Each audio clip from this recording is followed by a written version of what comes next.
जय हिंद दोस्तों, स्वागत है आप सभी का इस वीडियो में। मैं हूं मयूर मोगरे। तो आज के इस वीडियो में हम एक बहुत ही इंपॉर्टेंट और इंटरेस्टिंग टॉपिक डिस्कस करने वाले हैं, जो कि है विंडफॉल टैक्स। आपने अभी हाल ही में काफ़ी सारे न्यूज़पेपर में विंडफॉल टैक्स के बारे में पढ़ा होगा, लेकिन ये है क्या और इससे होता क्या है, इन सभी चीज़ों को आज की इस वीडियो में हम डिस्कस करने वाले हैं। तो यहाँ पर आप देख सकते हो कि द हिंदू में एक आर्टिकल भी आया है, अंडरस्टैंडिंग विंडफॉल टैक्स। यहाँ पर ये आपके एग्जाम पर्सपेक्टिव से देखा जाए तो जीएस पेपर 3 के लिए काफ़ी इंपॉर्टेंट है। इसमें आपको क्या क्या पता रहना चाहिए कि विंडफॉल टैक्स क्या होता है, गवर्नमेंट को उससे क्या बेनिफिट होता है, कंपनीज को इससे क्या डिसएडवांटेज होता है, अब आगे हम क्या कर सकते हैं, और कंक्लूजन। इस तरीके से आपका प्रीलिम्स और मेंस दोनों के लिए प्रॉपर आंसर जो है वो बन जाएगा। तो चलिए, यहाँ पर विंडफॉल टैक्स जो है वो हम समझते हैं। यहाँ पर आप देख सकते हो गवर्नमेंट जो है उन्होंने इम्पोज किया है windfall tax on oil producers, और इम्पोर्ट ड्यूटी जो है गोल्ड पर वो भी रेस कर दी है। तो अब यहाँ पर विंडफॉल टैक्स होता क्या है। तो अब देखिए, विंडफॉल टैक्स जो है उसको समझने से पहले हम यहाँ पर एम अकेडमी ऐप के बारे में जानते हैं। आप अगर यूपीएससी या किसी भी स्टेट पीएससी की प्रिपरेशन कर रहे हो, तो आपके लिए एम अकेडमी ऐप बहुत ही ज़बरदस्त तरीके से जो कोर्सेस है वो लेकर आया है। मतलब यहाँ पर आपको जीएस 1 2 3 4 सभी कोर्सेज देखने को मिलेंगे। हाईएस्ट क्वालिटी कंटेंट है लोवेस्ट प्राइजेस में। मतलब यहाँ पर आप देख सकते हो कि कंप्लीट कोर्सेज जो है वो अवेलेबल है, प्लस आपको बोनस कोर्सेज जो है वो भी मिलते हैं। और ज़बरदस्त तरीके से, इनोवेटिव तरीके से जो कोर्सेज है वो बनाए गए हैं। तो आप डाउनलोड कीजिए एम अकेडमी ऐप और वीडियोस को एंजॉय कीजिए। तो आइए, यहाँ पर विंडफॉल टैक्स जो है वो समझने से पहले हम विंडफॉल गेन क्या होता है उसको समझते हैं। क्योंकि यहाँ पर जो विंडफॉल गेन हो रहा है उसी पर गवर्नमेंट के द्वारा टैक्स लगाया जा रहा है। तो अब टैक्स जिस पर लगाया जा रहा है, पहले उस चीज को समझना बहुत जरूरी है। तो जैसे कि मैं हमेशा समझाता हूँ एग्जाम्पल के थ्रू, तो यहाँ पर हम एक एग्जाम्पल के थ्रू ही समझते हैं। अब फर्ज कीजिए कि यहाँ पर जो इमरान खान है, जी हाँ वही जो पाकिस्तान के पहले प्रधानमंत्री थे, वो अब प्रधानमंत्री नहीं रहे। तो उन्होंने सोचा यार पाकिस्तान में अब मेरा कोई लेना देना नहीं रहा, अब मैं चाइना जाता हूँ और चाइना में जाकर वहाँ पर अपना कोई कारोबार जो है वो शुरू करता हूँ।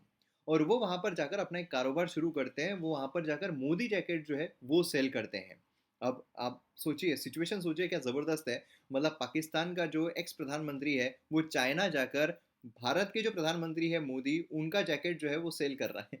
ठीक है। तो यहाँ पर चाइना में 100 रुपये में ये जैकेट जो है, एक जैकेट वो बनाकर बेच रहा है। ठीक है। अब हुआ क्या, मोदी जी जो है उनकी एक विजिट चाइना में होनी जा रही है। अब यहाँ पर क्या हुआ कि अपने जो रिलेशंस है जो इतने बिगड़े हुए थे उसको सुधारने के लिए जो जिम जिम जिम्पा के जिम्पिंग है, वो ये सोचते हैं कि यार कुछ कुछ ज़बरदस्त किया जाए, मतलब कुछ अलग किया जाए जिससे कि जो मोदी है वो खुश हो जाए।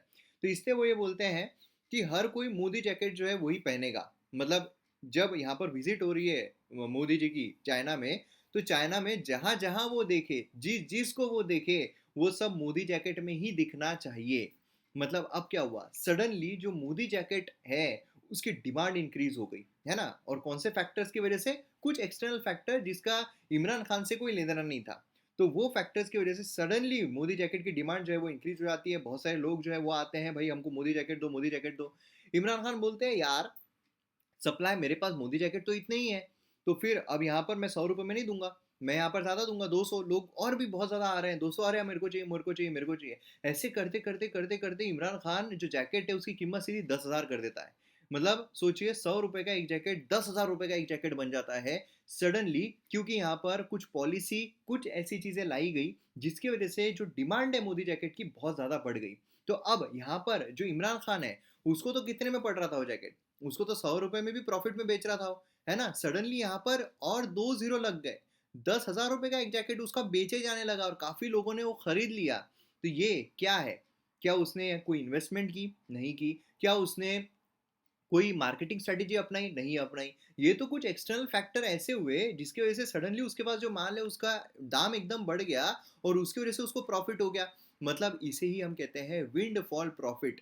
मतलब suddenly, suddenly out of nowhere बहुत सारा प्रॉफिट जो है वो हो जाना। मतलब तुम खुद के तरफ से एज सच कुछ नहीं कर रहे हो, लेकिन सडनली जो प्रॉफिट है आपका बहुत ज्यादा बढ़ जाता है।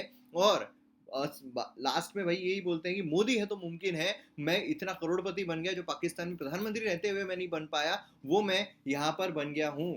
ठीक है। तो इस तरीके से यहाँ पर क्या हुआ, विंडफॉल प्रॉफिट हो गया, विंडफॉल गेन हो गया। तो अब आपको समझ में आ गया विंडफॉल प्रॉफिट गेन क्या होता है।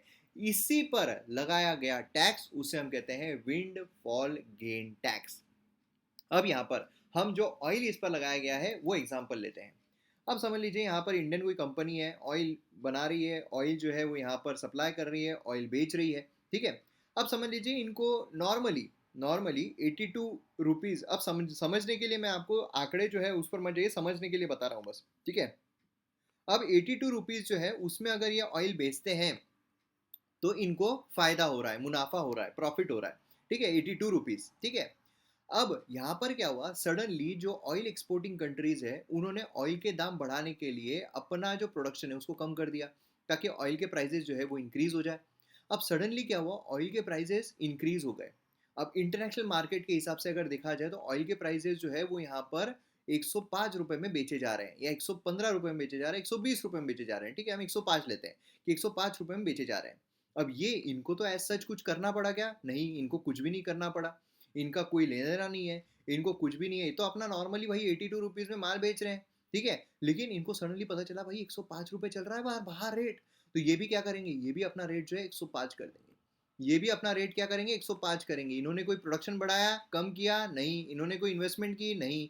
इंटरनेशनल गेन में, इंटरनेशनल मार्केट में सडनली जो ऑयल के दाम है वो इंक्रीज हो गए, जिसकी वजह से, अब ये इंक्रीज क्यों है, इसके पीछे कई फैक्टर्स है, कोरोना खत्म होने के बाद से डिमांड इंक्रीज हो गई, बहुत सारे फैक्टर्स है। तो यहाँ पर सडनली यहाँ पर प्राइसेस जो है ऑयल के इंक्रीज हो गए। ऑयल के इंक्रीज हो गए तो इन्होंने क्या किया, जो 82 रुपये में बेच सकते थे, लेकिन नहीं भाई साहब, अब इन्होंने 105 जो है वो कर दिया। मतलब सडनली यहाँ पर इनको क्या हुआ, प्रॉफिट हो गया। मतलब ये सडन जो प्रॉफिट यहाँ पर हुआ है कुछ ना करते हुए, इसे ही हम कहते हैं विंड फॉल प्रॉफिट। और ये जो इनको इतना प्रॉफिट हुआ है, इसी पर गवर्नमेंट ने क्या किया, गवर्नमेंट ने लगा दिया टैक्स, और इसी को हम कहते हैं विंड फॉल गेन टैक्स। अब समझ में आ गया आपको विंड फॉल गेन टैक्स क्या होता है। अब सोचिए कि ये टैक्स लगाने के बाद से जो रिलायंस के शेयर के दाम है उसका क्या हुआ। मतलब एज सच कोई डायरेक्ट रेलेवेंस की बात नहीं कर रहा हूँ, लेकिन एक एग्जांपल मैं आपको बता रहा हूँ कि बेसिकली कंपनी जो है वो एक नेगेटिव पर्सपेक्टिव में चल जाती है। यहाँ पर आप देखोगे तो जब जब जब जब जब जब जब जब नीचे, मतलब सोचिए, ये मैं क्यों बता रहा हूँ, आप बोलोगे ठीक ठाक तो है ना, यहाँ पर 2588 दाम चल रहा है, लेकिन लेकिन यहाँ पर जो मार्केट है वो अभी बूम कर रहा है, बूम बूम कर रहा है। मतलब यहाँ पर 18,000 निफ्टी जो है वो पार हो चुका है, 18,000 निफ्टी पार हो चुका है। इसका मतलब आप समझ रहे हो, इसका मतलब यहाँ पर जब 16,000 निफ्टी, 15,000 निफ्टी था, उस समय पर यहाँ पर समझ लीजिए 2500 के आसपास यहाँ पर जो रिलायंस के शेयर के दाम है वो देखने को मिल रहे थे।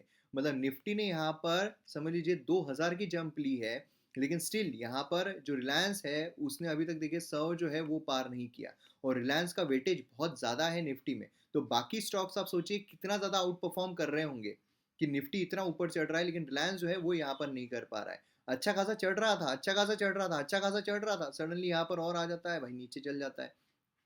तो ये जो ड्रॉबैक्स है बेसिकली इसके हमें देखने को मिलते हैं कंपनीज को।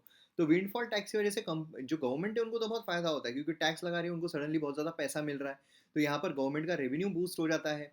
पब्लिक सर्विस, बाकी बेनिफिट जो सिटीजन को यहाँ पर मिलते हैं, क्योंकि गवर्नमेंट के पास ज़्यादा पैसा आ गया तो गवर्नमेंट अब खर्च भी करेगी ना, गवर्नमेंट अपने पास थोड़ी रखेगी। तो यहाँ पर इंटरेस्ट बेयरिंग कंज्यूमर बोलिए, विंडफॉल, गोल्ड डिपॉजिट, तो बहुत सारी चीज़ें गवर्नमेंट यहाँ पर करती है, गवर्नमेंट के पास सडनली बहुत सारा पैसा आ जाता है। लेकिन कंपनीज की बात अगर हम करते हैं तो कंपनीज को नुकसान होता है, क्योंकि कंपनीज के पास से पैसा चल जाता है ना। और क्या होता है, कंपनीज वो पैसा और अच्छे इसमें लगाकर और ज़्यादा पैसा जो है वो बना सकती थी, लेकिन अब वो टैक्स में देना पड़ रहा है।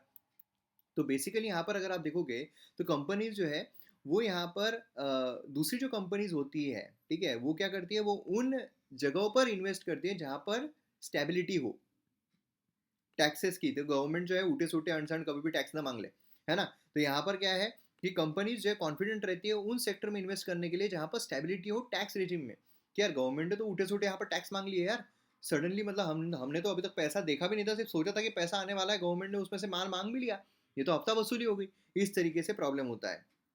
टेम्पररी विंडफॉल प्रॉफिट टैक्स जो है फ्यूचर इन्वेस्टमेंट को रिड्यूस करता है। गवर्नमेंट कोई भी अब कंपनी ये शेयर में इन्वेस्ट कर, ये सेक्टर में इन्वेस्ट करना चाहेगी क्या? नहीं, वो तो ये सोचेगी, गवर्नमेंट कभी भी उल्टे सुल्टे टैक्स मांग लेती है, क्योंकि ऑयल अगर आप देखोगे तो ये अनसर्टन भी उतना ही है ना। मतलब यहाँ पर सोचिए कंपनीज जो है उनका अगर सडनली ऑयल के दाम बढ़ गए तो इनको बहुत ज़्यादा मुनाफा हुआ, विंडफॉल गेन हुआ, लेकिन ऑयल के दाम ऐसे भी है कि सडनली गिरते भी है, तो उस समय पर नुकसान होता है। उस समय पर गवर्नमेंट क्या करती है फिर? है ना? तो मतलब जब फ़ायदा है तो आओ गले मिलो और जब नुकसान हो रहा है तब दिखा के भाग जाओ, ये क्या बात हुई? तो ये चीज़ यहाँ पर प्रॉब्लम जो है वो क्रिएट करती है। बेसिकली ये तो हम नेगेटिव पर्सपेक्टिव में आप लोग जो है वो लिख सकते हैं। देन कंपनीज़ जो है वो आर्ग्यू कर सकती है कि प्रॉफिट जो उन्होंने अर्न किया है, reward of industry risk taking, कि ये रिस्क है इस इंडस्ट्री में, वो हमने रिस्क ली है, उसकी वजह से हमको विंडफॉल प्रॉफिट हुआ है। ये तो गैम्बलिंग भी हो गई ना एक प्रकार की, कभी भी नीचे जा सकता है भाई, हमारे हाथ में इतना ज़्यादा कुछ नहीं है। फॉरेन नेशंस जो है, जो ऑयल एक्सपोर्टिंग कंट्रीज है, उनके हाथ में बहुत कुछ है, वो चाहेंगे जैसा तो वैसा होगा। तो ये तो हम गैम्बलिंग कर रहे हैं इस सेक्टर में उतर कर। तो ये चीज़ें जो है, ये एक चैलेंजेस जो है हम रख सकते हैं। तो बेसिकली ये सारी चीज़ें जो है विंडफॉल टैक्स के रूप में हमें देखने को मिलती है। तो हमें उम्मीद करता हूँ आपको विंडफॉल टैक्स अच्छे से समझ में आ गया होगा। समझ में आया तो वीडियो शेयर जरूर कीजिए, चैनल को सब्सक्राइब कीजिए और एमएम अकेडमी ऐप डाउनलोड जरूर कीजिए। मिलते हैं अगली वीडियो में। जय हिंद।